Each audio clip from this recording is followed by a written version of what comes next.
Minutos damos la bienvenida a María Belén Arroyo. Ella es editora de la revista Vistazo, cofundadora del portal de investigación Código Vidrio. María Belén, un placer tenerte con nosotros en horas que se van haciendo cada vez más complejas para Ecuador y en las que se requieren voces autorizadas para hablar con pragmatismo, con independencia sobre lo que estamos viviendo. Una situación que en nuestra introducción hemos descrito, pero que se ve además mucho más complicada por el entorno internacional. Bienvenida. Es un gusto estar para mí, Gustavo, colegas y a su audiencia. Buenos días desde Quito, un abrazo. Lista para conversar en este diálogo que ustedes plantean, tan interesante. Además, la introducción nos pone en contexto. ¿Cómo miras tú la situación actual de Ecuador con este menú de preocupaciones que tenemos? Iniciemos quizá por la ruptura de las relaciones de Ecuador con Cuba, ruptura que no ha sido declarada como tal, por lo menos no lo hemos conocido desde la Cancillería ecuatoriana, pero las acciones hablan de una tácita ruptura de relaciones con Cuba. Sí, precisamente el día de ayer, en alianza con Código Vidrio Vistazo, publicamos un informe periodístico sobre la razón de fondo que habría motivado la decisión del retiro, de la expulsión de la delegación diplomática cubana acreditada en el norte de Quito. Previamente, no te olvides, tras ese anuncio, lo que se vio es unas escenas de un funcionario en la embajada quemando unos documentos en un hornillo, en una terraza. De fondo estaría una información obtenida desde 2025, según la cual operadores de la Embajada de Cuba habrían estado teniendo una agenda de desestabilizar al actual gobierno a partir del reclutamiento de miembros de la sociedad civil y de organizaciones en Ecuador para generar una agenda de desestabilización.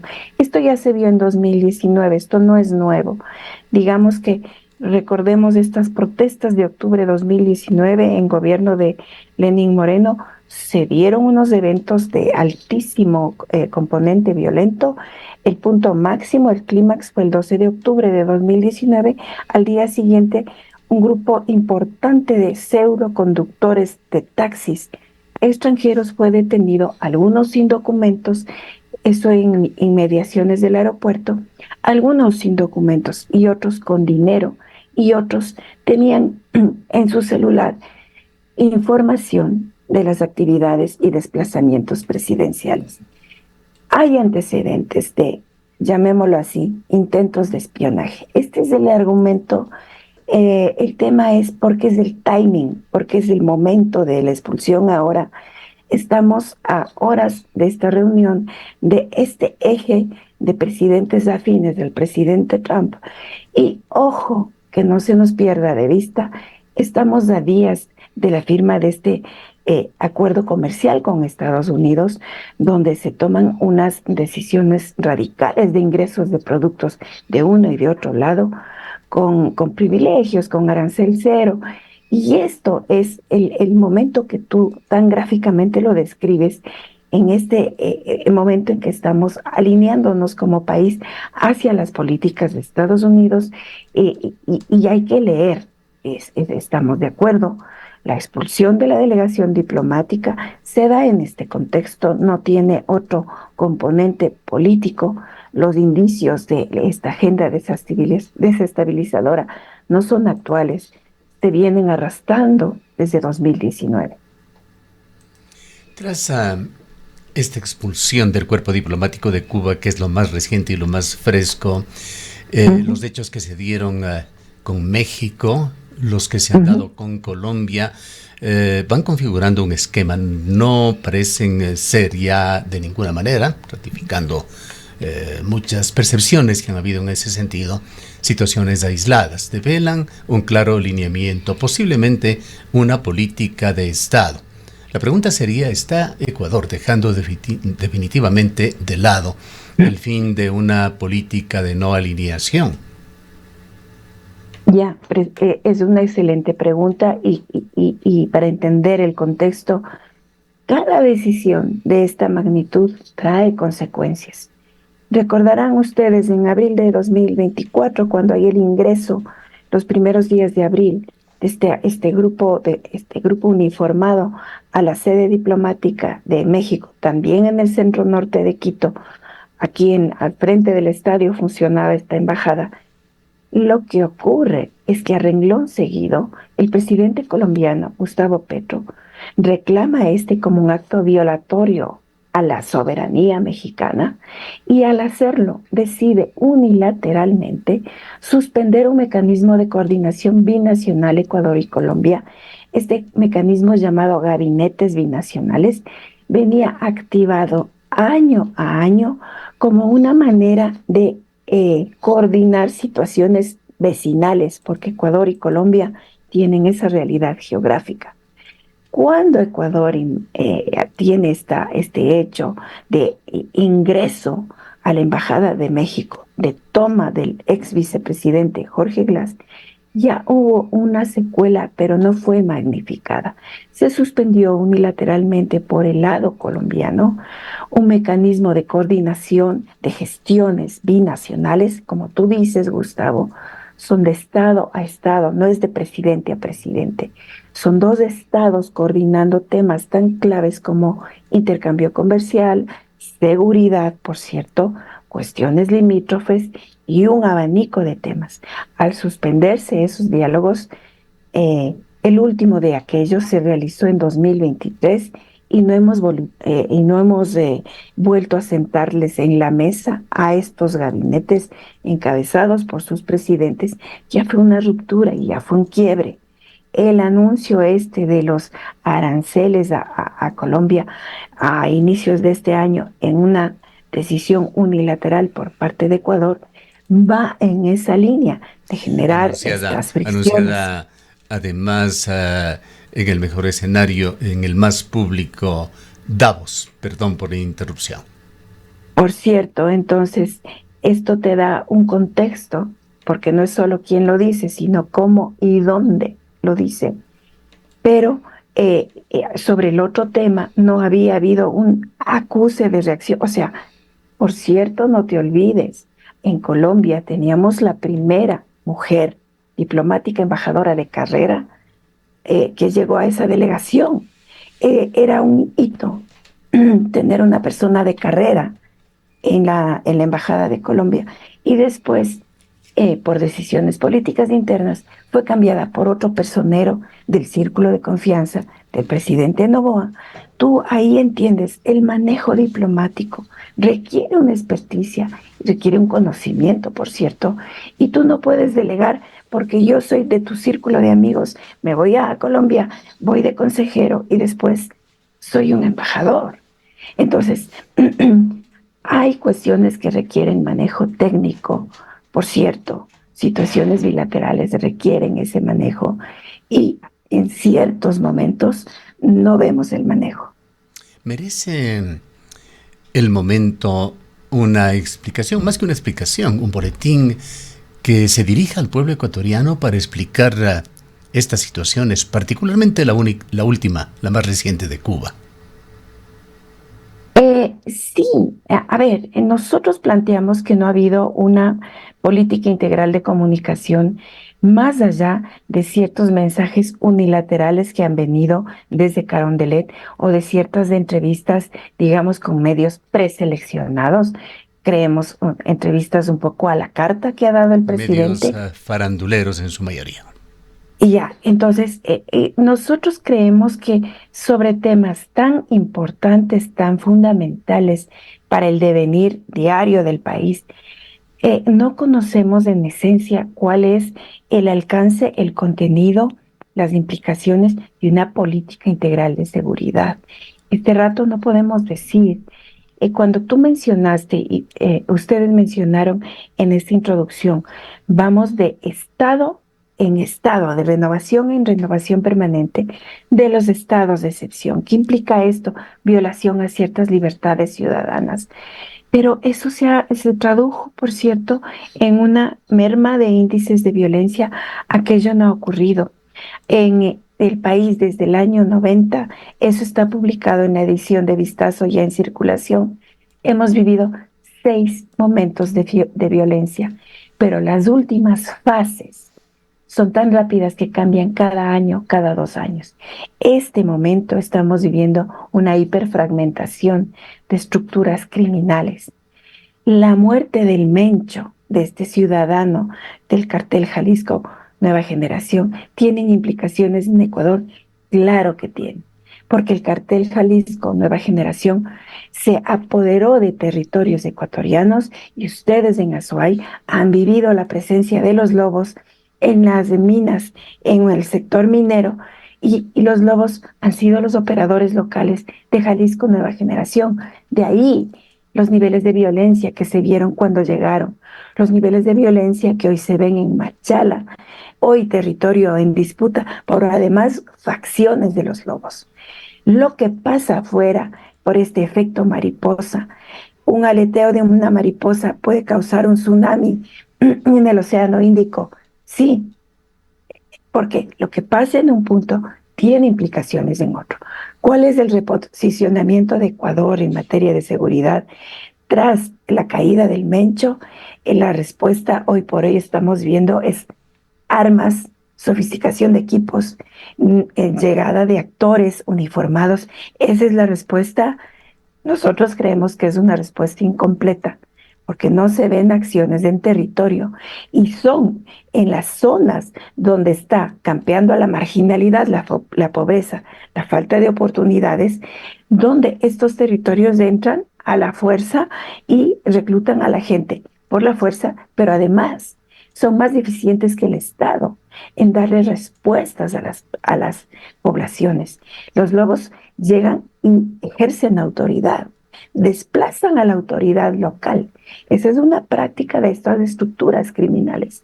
Llegan, imponen la ley y dicen a quién se cobra vacuna. En México, en zonas muy penetradas por Jalisco Nueva Generación, la práctica de los cobros es de tal nivel que te pueden decir, usted tiene 2 hijos, uno en primaria, otro en secundaria. La tarifa por cada hijo para no ser secuestrado es distinta. Eso es cuando un Estado no ha podido llegar con su mano beneficiosa, con su mano servicial a una población.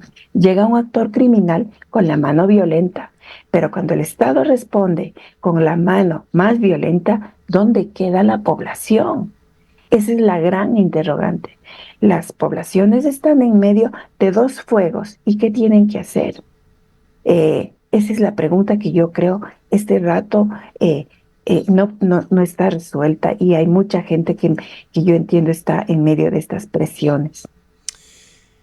Hablemos los efectos de este entorno internacional con las políticas internas, lo que está sucediendo dentro del país, en los cuales hay decenas de demandas ante la Corte Constitucional para tratar de paralizar o por lo menos minimizar los efectos de 2 leyes que van a causar y están causando ya efecto tanto en los GATS del país como en el panorama medioambiental que se perfila realmente dramático para Ecuador. El presidente ha sostenido que ADN es un partido de centro izquierda y lo ha hecho desde que fue candidato hasta las más recientes declaraciones. ¿Qué lectura le dejan a usted las recientes reformas legales, las políticas llevadas a la práctica, otras que se están discutiendo en el ámbito laboral, por ejemplo, y otras que se aplican en los territorios? Hoy, en este viaje que realizó ya Daniel Noboa y que debe iniciar este cónclave de la derecha en Washington, Daniel Noboa acaba de decirlo el día de ayer, que no es una reunión de carácter ideológico. ¿Se puede realmente sostener este argumento? A ver, en la práctica el presidente Noboa ha llegado con una agenda que no se comide con la centroizquierda. En la centroizquierda deberíamos tener un predominio de la acción del Estado en busca del beneficio, digamos, de la población. Cuando tú analizas aquello que ocurrió a inicios de 2024, el hecho tan violento de enero de 2024, la toma de TC, estas jornadas de violencia que derivan en esta adopción de este decreto tan grave que nos dice estamos en un momento de conflicto interno. Esta es una guerra no convencional, estamos en conflicto interno. Ese momento hay una mirada que se concentra en una agenda de seguridad y deja en segundo plano todo aquello que sería componente social. En ese momento, bajo esas condiciones, no te olvides que el presidente logró algo que muchos de sus antecesores no lo habían podido, que es elevar permanentemente el impuesto al valor agregado. Estas medidas impositivas de carácter tributario son una excepcionalidad y se la invocó como argumento el tema de la seguridad, el combate a la seguridad.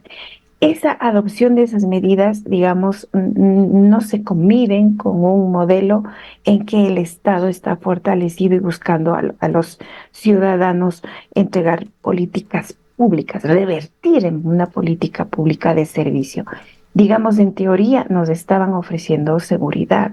En la práctica han pasado 2 años y no hemos tenido ese resultado, sino más bien otro distinto. Entre 2024 y 2026, el número de muertes violentas aumentó. Entre 2025 y 2026, el número de muertes violentas subió. No te quiero dar un dato impreciso, te voy a decir que subió, pero es un porcentaje alto. Tengo un documento que así lo menciona, el porcentaje. Entonces, la gran oferta no se cumplió. Cuando el presidente dice que es de centro izquierda y está hiperalineado con la agenda de un presidente de ultraderecha que está en Estados Unidos, entonces está diciendo, más allá de mi declaración, yo tengo un accionar pragmático. Y este accionar pragmático, en la perspectiva del gobierno, es alinearse digamos, con Washington, con la Casa Blanca, un poco en esta expectativa de este arreglo comercial. Este tema hay que ponerle ojo, Gustavo, la firma del acuerdo comercial que se concrete de hoy en 8, la siguiente semana, ¿en qué términos? Hay que analizar, porque siempre se mencionó que en todas las negociaciones previas iba a haber una afectación a productores locales, a ciertas industrias pueden ser afectadas. Entonces, ¿qué se está dando a cambio de lo que se recibe? Tratemos de ser más pragmáticos, Gustavo. A lo mejor, entonces, salgámonos del debate de las alineaciones ideológicas de derecha, izquierda, centro. Vamos por los temas que nos, que nos reportan a situaciones más cotidianas. ¿Qué le golpea al ciudadano hoy en Ecuador? Tú y yo, quienes nos escuchan, colegas o espectadores, audiencia, una de las cosas que nos está impactando es la seguridad. En la ciudad que vivamos puede o no ser más grave el problema, pero tenemos esta imagen en la mente. El tema de la seguridad, secuestros que se ven en Quito, gente que se ve y son unos sicariatos que uno antes no se ha visto, o se los ha visto como algo muy, muy, muy ocasional y hoy son más frecuentes. Ustedes en Azuay, Guayaquil, Manabí, no se diga. Hay que decir cosas que de pronto son incómodas y hay que empezar a generar estas discusiones. Ciertas provincias del Ecuador son territorio de disputa de carteles violentos mexicanos buscando que sus aliados locales tengan el poder. Y demos un nombre, Manabí. Demos otro nombre, El Oro. Y zonas de Guayas. En estas zonas está ocurriendo eso. La salida es un toque de queda. Eso parece un parche, eso parece un analgésico. ¿Cuál es una salida de fondo? No sé si se haya discutido, pero en Manabí debe profundizarse un entendimiento. Mira, una política pública que se toma a veces sin discusión o que aparenta ser la panacea en el momento, con los años puede convertirse en un grave problema para el país. Hoy por hoy hay estudios que te dicen, no es que me los he inventado yo, por cierto, pero los he leído, que la política adoptada a partir de 2013 de incentivar un cordón de puertos pesqueros del norte al sur del Ecuador, en el litoral, unas infraestructuras llamadas puertos pesqueros artesanales, en las cuales el país destinó al menos 80 millones de dólares para fortalecer esas infraestructuras que iban a ser un apoyo para los pesqueros artesanales. ¿Qué ocurrió? En última instancia, aquello significó crear espacios adecuados para el envío de la droga por mar, de cocaína por mar. En estas infraestructuras fueron captadas por el crimen organizado. No fueron utilizadas por pescadores, por organizaciones pesqueras. Les desplazaron grupos de crimen organizado. Y ese es el mecanismo con el que se posicionó Jalisco Nueva Generación, porque su especialización, me refiero a la de Ecuador en este circuito, es el envío por mar desde estas infraestructuras. Entonces, fíjate como una política pública que uno dice que loable invertir dinero para tener un puerto pesquero artesanal y que esos pescadores saquen dignamente, tengan un espacio para traer su producto del mar, su pez, el pescado, limpiar, tener una zonita refrigerada, que no se le dañe el marisco. Un espacio eso es desde la teoría, eso es una cosa que todos vamos a aplaudir. Pero en la práctica no pasó eso. En la práctica, quien llegó a cooptar estas infraestructuras fueron agentes de organizaciones criminales que luego se aliaron porque vieron que eso era sumamente, daba réditos, eso generaba la posibilidad de facilitar envíos. Entonces, para ser mucho más específicos, parece que como sociedad nos falta debatir este tipo de situaciones y entender el alcance. Hace solamente 2 días, María Belén, hablábamos con Cristian Zurita, otro referente del periodismo independiente, del periodismo de investigación en Ecuador, y él concluía, no lo decía con estas palabras, lo resumimos nosotros, de que es hoy en día cosa de fundamentalistas el periodismo de investigación independiente, el buen periodismo en definitiva, que es cada vez más escaso en Ecuador. Tus reflexiones lo demuestran, ese hilo fino, esas lecturas sobre la pesca artesanal que muy pocos lo ven, y aquí viene la función del periodismo para exhibirlos. Pero quisiera quedarme también con algo más a lo que tú te has referido, que tiene que ver con la situación de la prensa, pues se hacen muchísimas cosas por la seguridad. Entre ellas, recordemos que una de las primerísimas acciones del gobierno de Daniel Noboa, con el apoyo del pueblo ecuatoriano, fue el de elevar 2 puntos extras el IVA, que supuestamente se los podía subir o bajar de manera discrecional, pues están más fijos que la mandíbula superior hoy en día.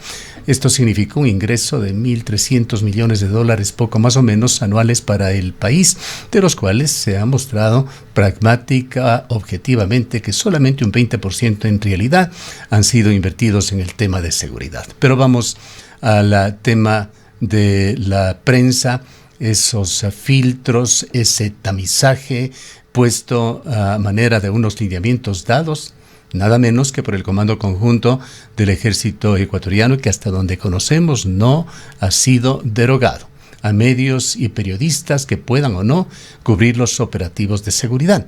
Y aquí nos viene una pregunta del momento: ¿cómo se van a cubrir estos toques de queda ya anunciados? Sí, topas un tema sumamente delicado.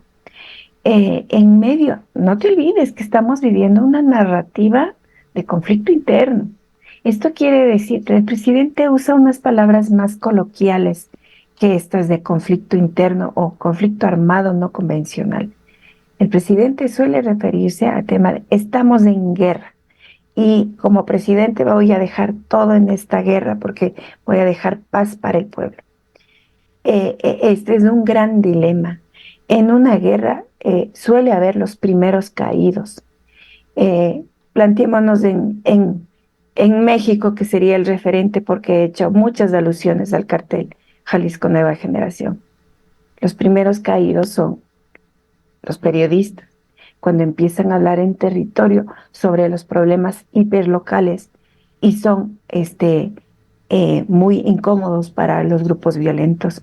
Acabamos de ver la muerte de un colega en Santa Elena. Asistimos a colegas silenciados de esta manera. Por no hablar de Fernando Villavicencio, año 2023. El panorama actual es suficientemente retador, desafiante y amenazante para el ejercicio periodístico.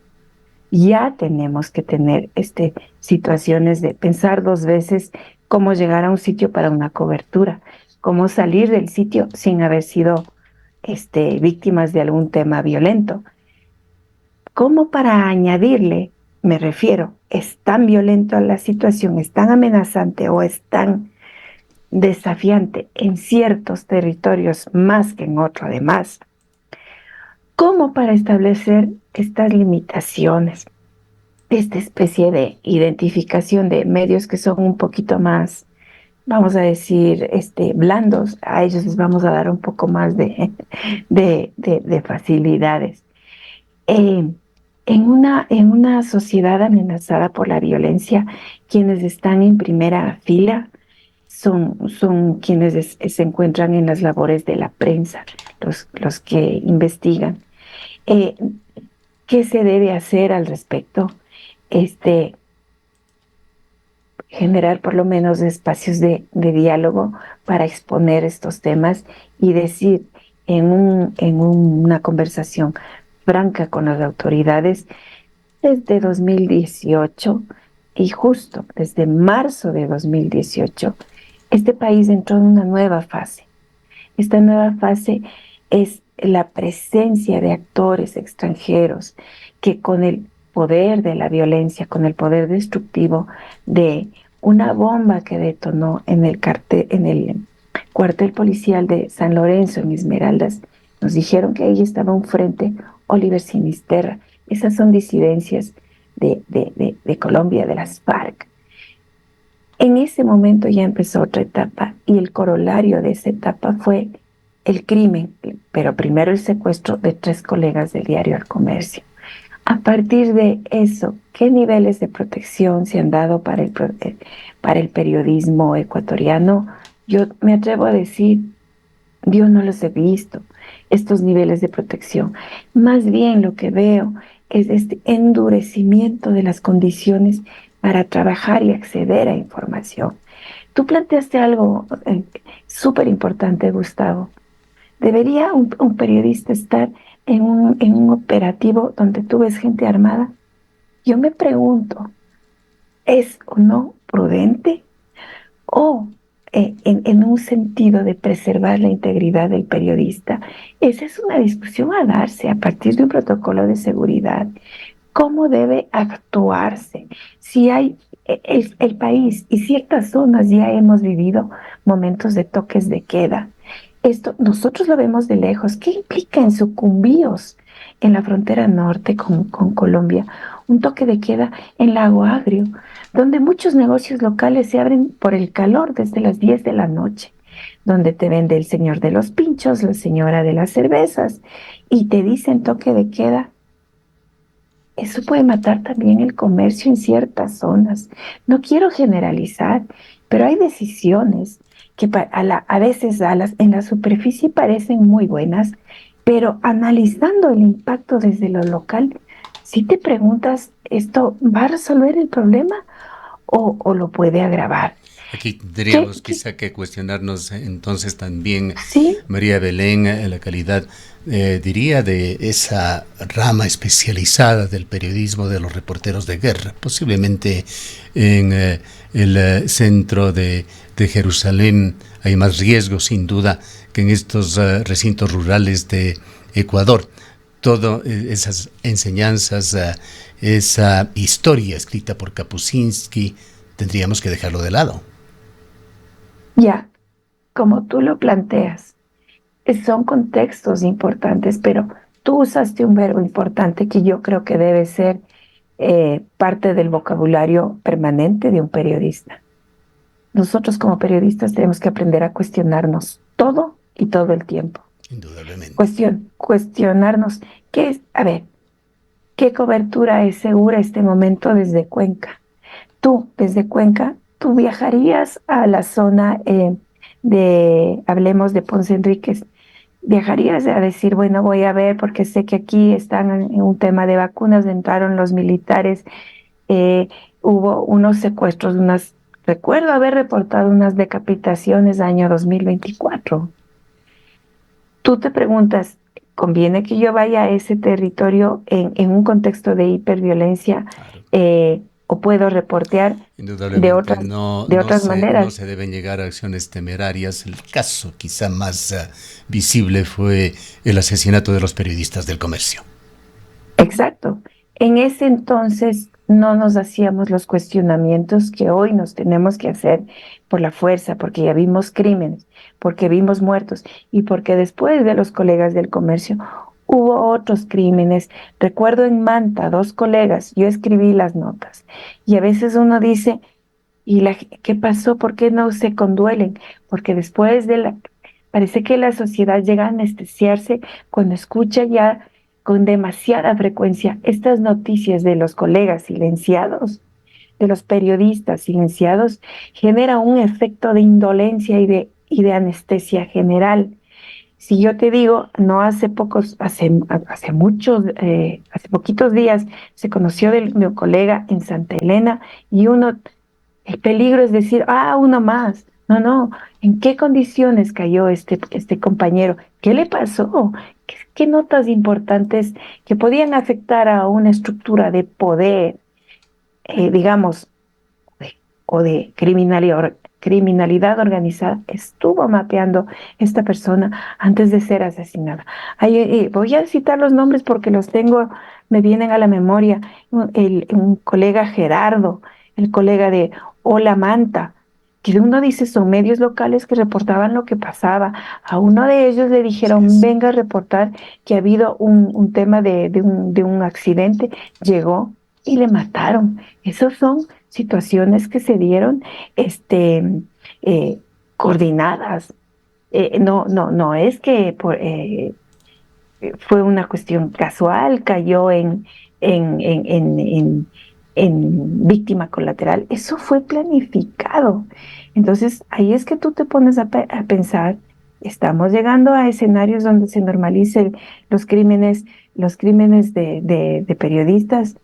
Eso es súper grave. Gerardo Delgado es uno de los colegas que ahorita lo tenía el nombre, pero no me acordaba del apellido. Y es uno, y no son casos aislados, están ocurriendo y el peligro como sociedad. Si no hablamos de esto, si no empezamos a discutir, y por eso aparezco en este espacio, porque creo que hay debates que son incómodos, pero urgentes y necesarios, que tenemos que empezar a decir, esto nos puede terminar afectando a cualquiera de nosotros, hay que empezar a discutir, ok, ¿qué se puede esperar como sociedad de mi trabajo como periodista en un contexto de violencia? ¿Puedo yo como periodista decirle a la sociedad, yo voy a poder cubrir hasta tal límite porque tampoco voy a poner en riesgo mi vida? Esta es una discusión que tiene que darse hoy por hoy en estos espacios Que nos del, lleva de, un poquito más allá, un poquito al lado de estas situaciones que son realmente dramáticas también en la cotidianidad de los periodistas. Mejor callar que informar. eso me parece ya un extremo Y he escuchado de casos, por cierto, en provincias donde hay un actor criminal muy, muy enraizado, que le han dicho al periodista, ¿sabes qué? Cubre mis crímenes. Eso para mí ha sido, y yo no me lo imaginaba, pero me comentó un colega de una provincia que le llamaban y le decían, oye, estas muertes son causadas por nosotros. Ustedes están reportando las muertes de los otros. Y he escuchado un colega en otra provincia sumamente penetrada por el crimen organizado que ya no se refieren a sicariatos, sino a muertes. Entonces, están reportando que fue acribillada una persona que es X funcionario, yo qué sé, del sistema, me parece que era del sistema de justicia. Pero ya se miden en usar la palabra sicariato por el temor que tienen. Esas cosas hay que hablarlas y generan debates, son Así es. controversiales, pero es un espacio que hay que generarse como discusión urgente, a mí me parece. Sin Y yo duda. te agradezco, Gustavo, por generar esta discusión. Indudablemente. Grandes dilemas, así como el gran dilema que tiene el pueblo ecuatoriano al juzgar cada acto, pensando desde la seguridad de sus hijos, de su familia, de su barrio, de su entorno, y poniendo en la balanza esas políticas nacionales que generan inquietudes. Vayamos a justamente el entorno internacional, la influencia que tiene y va teniendo dentro del país, retornando al inicio de este diálogo. La cumbre regional celebrada recientemente, en la cual se ha firmado un acuerdo para combatir contra los carteles, la suscripción de la Conferencia de las Américas contra los carteles, la que se está dando el día de hoy, que es fundamental, iniciará realmente mañana. El presidente ya ha viajado. Esta cumbre regional organizada por Donald Trump, incidentalmente el lunes, el Día de Ecuador, así se lo calificó, debía habérselo puesto el Día de la Minería, celebrado el lunes en Canadá con la presencia de la vicepresidenta de Ecuador. ¿En qué medida, María Belén, van afectando a la soberanía jurídica de Ecuador? Este planteamiento me parece muy importante. Te, te haría una pregunta inversa. Cuando llega una estructura criminal de la magnitud de Jalisco Nueva Generación, cuando años antes llegó una estructura criminal de la magnitud de Sinaloa y han encontrado en Ecuador un territorio sumamente fértil para el ejercicio de sus accionares violentos, pero además para disputar la hegemonía de esa violencia con otras organizaciones locales, dejando víctimas y muertos colaterales, gente inocente que ese rato llegó alguien, disparó y estaba la mamá y el niño y cayeron, no tienen nada que ver, no eran de las estructuras. Cuando aquello ocurre ya se violó la soberanía de facto. La soberanía es un concepto importante y crucial en la discusión de un Estado, de una nación, pero la soberanía fue puesta en jaque por actores violentos transnacionales. Los actores violentos transnacionales tienen clarísimo el nivel de estas economías eficientes y globales, donde tú dices, oye, el operador de Serbia sabe que el puerto de Hamburgo, ahí tiene un colaborador, ya le reclutó. Es decir, el cargamento va a llegar a Hamburgo porque el amigo del serbio le va a ayudar. Estás hablando de una persona ya de dos países, ¿no es cierto? En Hamburgo, o sea, en Alemania, el serbio es el operador, pero el envío está desde Ecuador. Y en Ecuador, ojo que el envío es de una fruta. Y la fruta es un productor local que ha invertido sus capitales, que genera empleo y que él no sabe, pero le han metido, me voy a inventar, en una piña. Esos casos he reporteado, entonces no doy más detalles, pero metieron en embarque de piñas. Ahí la soberanía, ¿cómo entra, amigos? La soberanía fue vulnerada porque en un acto lícito de comercio internacional, una estructura criminal llamada Cartel de los Balcanes, porque el serbio no es albanés, esa no es la mafia albanesa, es el cartel balcánico, hace un envío y ya tiene una estructura. Y ojo, el rendimiento de esa operación va a ser en criptomonedas y tiene unos socios chinos que va a convertir estos bitcoins en dinero, vamos a decir, en recursos, así lavando de una manera sumamente sofisticada, con tecnología. En esta narración que te hago, describí como 5 actores internacionales.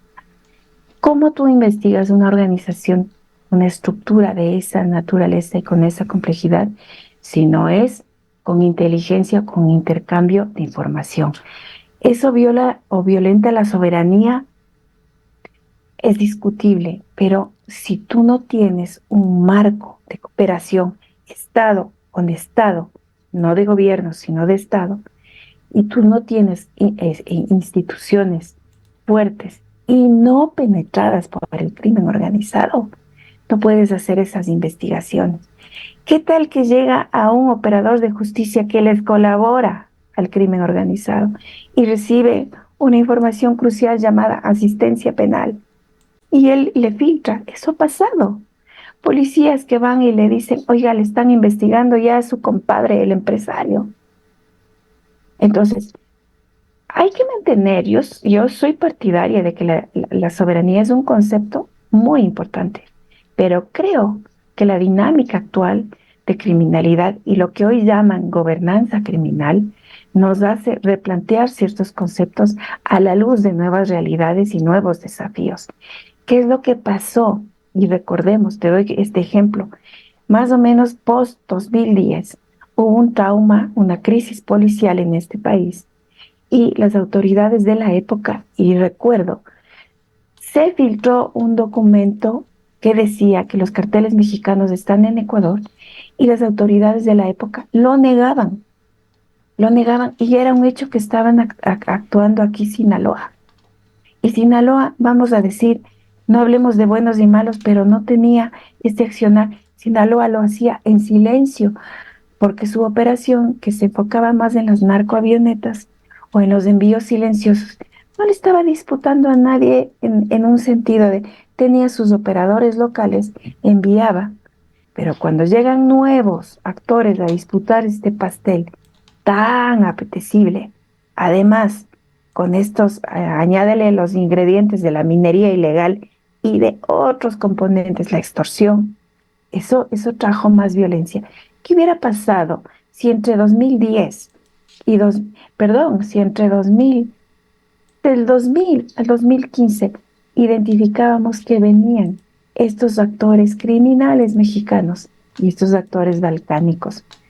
Aquello hubiera implicado coordinar con agencias de otros países y tener una mente abierta para decir, tengo que coordinar con Estados Unidos porque ellos saben que hay un Gerald.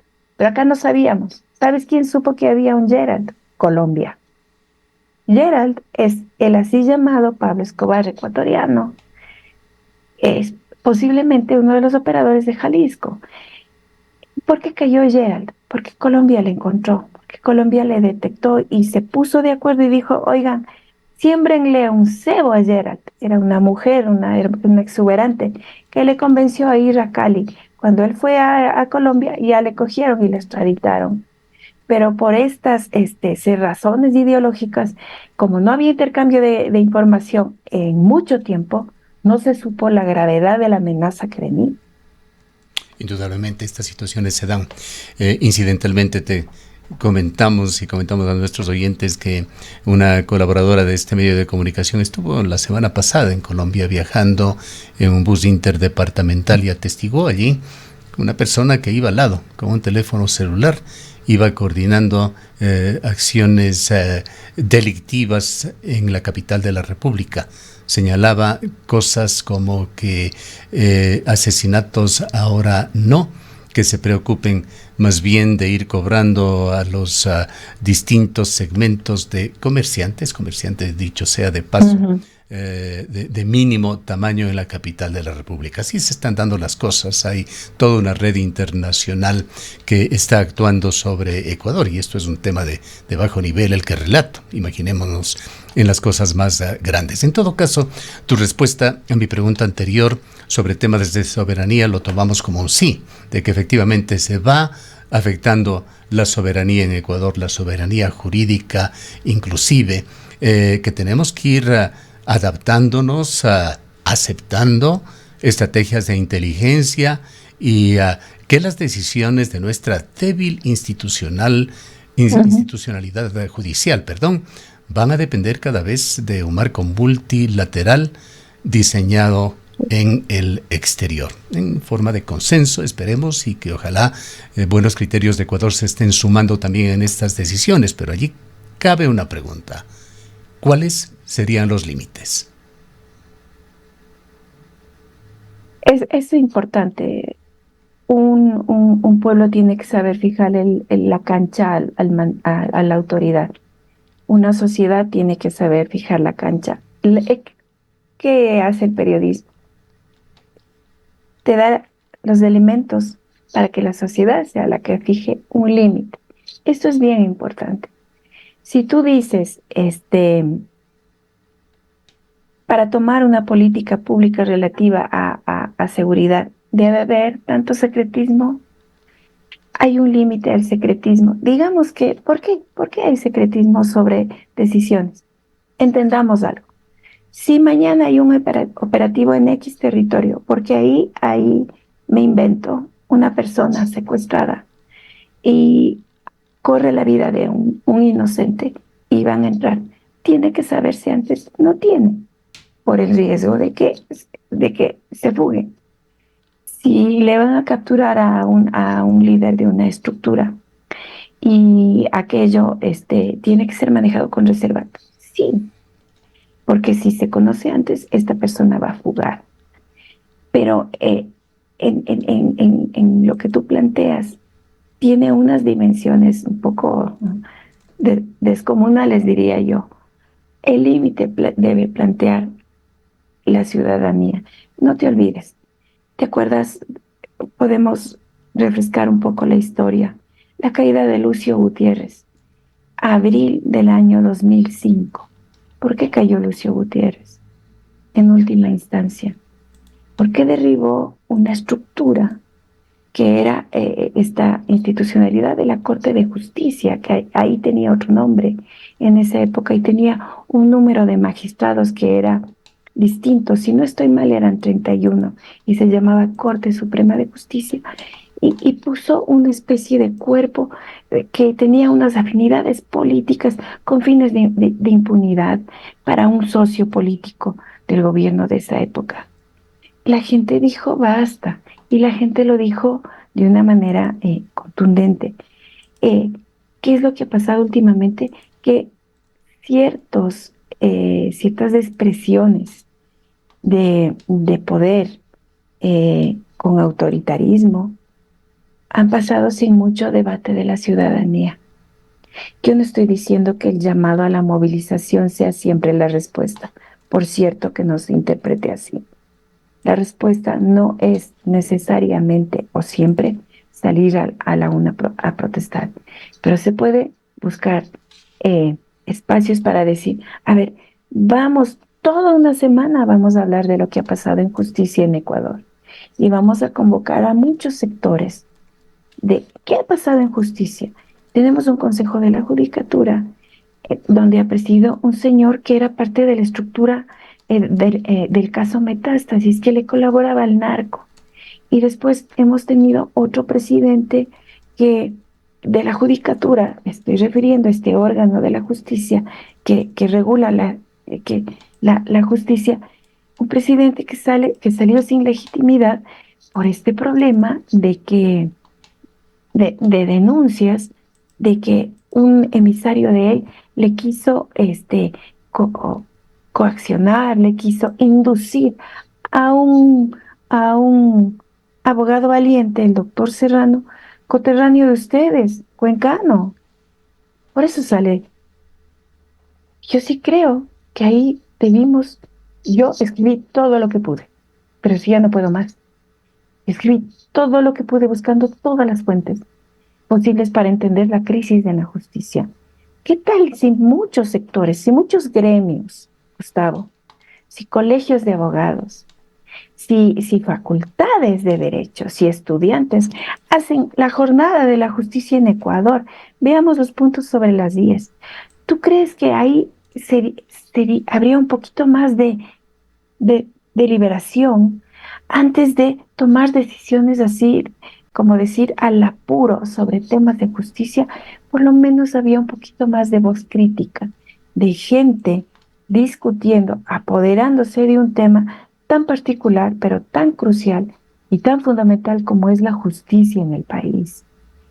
Cuando tú me hablas de un límite, siento que como sociedad no hemos tenido mecanismos creativos para fijar el límite y decir, autoridad, ejecutivo, no meta las manos en la justicia. Ya sabemos a dónde nos lleva eso. Que la justicia está podrida no quiere decir que va a venir un poder a meterle la mano. ¿Qué quiere decir? Lo que quiere decir es que la sociedad debe comprender mejor y exigir al poder, oiga, por favor, a que haya un concurso transparente. Estudiantes de derecho, profesores de derecho, no quieren entrar a los concursos. Yo les comprendo, porque son concursos viciados. Pero hagan unas veedurías, de modo que estén viendo y diciendo, mira, se violó la ley. Mira, para un concurso de fiscal general, un requisito básico debe ser 20 años de ejercicio. Experiencia 20 años. Entonces, la mitad de los concursantes ahorita ya quedarían descartados. ¿Por qué no cumplen? Porque un primer tamizaje es la experiencia y un segundo, que en su pasado nunca usted haya defendido a un narcotraficante o a una estructura criminal.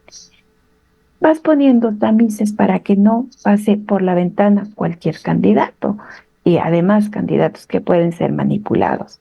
Entonces, sí se necesitan límites y sí se necesita que nosotros como sociedad, ahorita estoy hablando como sociedad, aprendamos a fijar las reglas para marcar esos límites y para decir, no, en nombre de que es la autoridad haga lo que crea, porque si no se fijan esos límites, así es como muere la democracia. Estos interesantísimos temas que hemos cubierto y que los has hecho particularmente tú, María Belén, son enormemente importantes para entender, para diagnosticar, para digerir la situación actual de Ecuador. Y ese es el papel del periodismo que está en el eje de tus declaraciones. Una pregunta final muy del momento, que tiene que ver con estos alineamientos geopolíticos de Ecuador, hasta dónde tienen que ir. Es también parte del papel del periodismo preguntar qué se está entregando a cambio. Y pongo una posibilidad directa. ¿Vienen alineamientos de Ecuador respecto al conflicto del Golfo Pérsico? Precisamente eso es importante por la tradición de Ecuador, de la política exterior, de no generar estas alianzas o estas confluencias que terminen generando enemistades. ¿Cuál es el límite? Es la pregunta. ¿Dónde Ecuador va a dejar o hasta dónde va a llegar nuestra afinidad actual con Estados Unidos? Yo me atrevería a plantear, además de otras cosas. Y a cambio, en términos migratorios, ¿Ecuador ha recibido algún tipo de tratamiento específico o diferenciado cuando tú dices, está en marcha un convenio desde el año pasado y este convenio se supo por Estados Unidos, no por Ecuador? Y en este convenio Ecuador recibe, en teoría, hasta 300 personas de un tercer país que Estados Unidos envíe bajo un mecanismo internacional que permite que si alguien en Estados Unidos está requiriendo un asilo y mientras se tramita esa solicitud, pueden pasar años, esa persona ya no se queda en Estados Unidos, esa persona va a un tercer país. Ecuador ya tiene esa calidad de receptor. desde el año pasado por un acuerdo firmado en ese sentido. A cambio de tanto que ha entregado, que está recibiendo Ecuador. Esa es la naturaleza de la pregunta que debe hacerse. En términos migratorios, ¿qué beneficio está recibiendo Ecuador cuando tú y yo sabemos, los que nos escuchan sabemos, que en Nueva York vive una población tan grande que a lo mejor supere a la de una ciudad ecuatoriana? Y esa población migrante salió básicamente desde Chimborazo, Cañar y Azuay a inicio y a fin de este siglo, con la crisis financiera y bancaria. Se profundizó, pero era ya un fenómeno histórico. En términos de respeto a derechos humanos de un migrante en Estados Unidos, de un migrante ecuatoriano, Ecuador ha pedido garantías mínimas para los connacionales que caen en una redada del ICE y que tienen situaciones como los niños que hemos visto, que fueron noticia mundial. No es casual que sean ecuatorianos. Son ecuatorianos porque la ecuatoriana es la población, digamos, para el tamaño del país que tenemos una población hiperrepresentada en Estados Unidos. Hay muchos ecuatorianos allá y que han enviado unas remesas que tú dices son muy importantes para la economía acá. ¿Qué pasa cuando un ecuatoriano es detenido, ya no sale a trabajar, tiene miedo a ser detenido por ICE?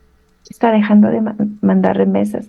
Aparte de que su vida, su integridad, él considera que están en peligro. Al respecto, ¿qué negociación ha habido entre Ecuador y Estados Unidos para decir, por favor, o sea, ustedes están en una política, pero a los ecuatorianos, que son tantos, que salieron en contextos tan difíciles, ¿qué tipo de trato diferenciado se ha conseguido? Bien. Cerramos realmente satisfechos de esta entrevista, María Belén. Pues me parece, perdón por la primera persona, que se ha cumplido plenamente con ese objetivo que tuvimos como Antena 1, tener en la mesa a una periodista independiente que desde la praxis, desde la experiencia, desde la cotidianidad que estamos viviendo, profundice en esta coyuntura. Las preguntas, las respuestas que deben apuntar a la coherencia política, los costos de la soberanía.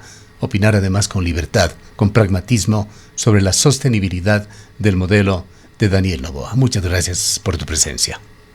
Gracias a ti, Gustavo, por la invitación, a la audiencia que nos escucha. Un abrazo desde Quito. Siempre es un placer conversar contigo. Me siento honrada.